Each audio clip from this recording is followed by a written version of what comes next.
તો કમોસમી વરસાદને કારણે ખેડૂતોને પડિયા પર પાટું પડી રહ્યું છે। એવામાં પંચમહાલમાં કેળના પાકને મોટું નુકસાન થયા હોવાના સમાચાર મળી રહ્યા છે।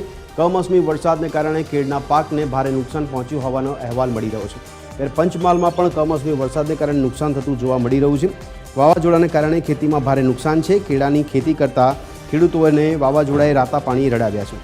વીઘે 50 થી 60 હજારનું નુકસાન થયું છે। ત્યારે ખેડૂતને 1.50 લાખથી વધુના ખર્ચ સામે 50,000થી વધુનું નુકસાન થયું છે। જિલ્લામાં કેળાના તૈયાર પાકને વ્યાપક પ્રમાણમાં નુકસાન થવાની ભીતિ છે। તો સરકાર દ્વારા વળતર આપવામાં આવે તેવી ખેડૂતો દ્વારા હવે માંગ કરવામાં આવી રહી છે।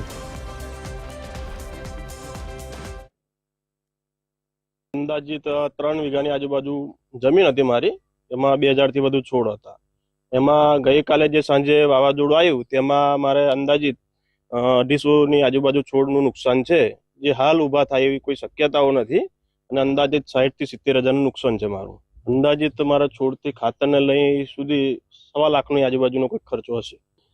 સરકારશ્રીને અપીલ છે કે મારા જેવા ઘણા ખેડૂતોને નુકસાન આવી રીતે થયું હશે તો વળતર આપવામાં તો ઘણું સારું, આશ્વાસન રૂપે જે બી મળે, ફૂલ નહીં ફૂલની પોકળી।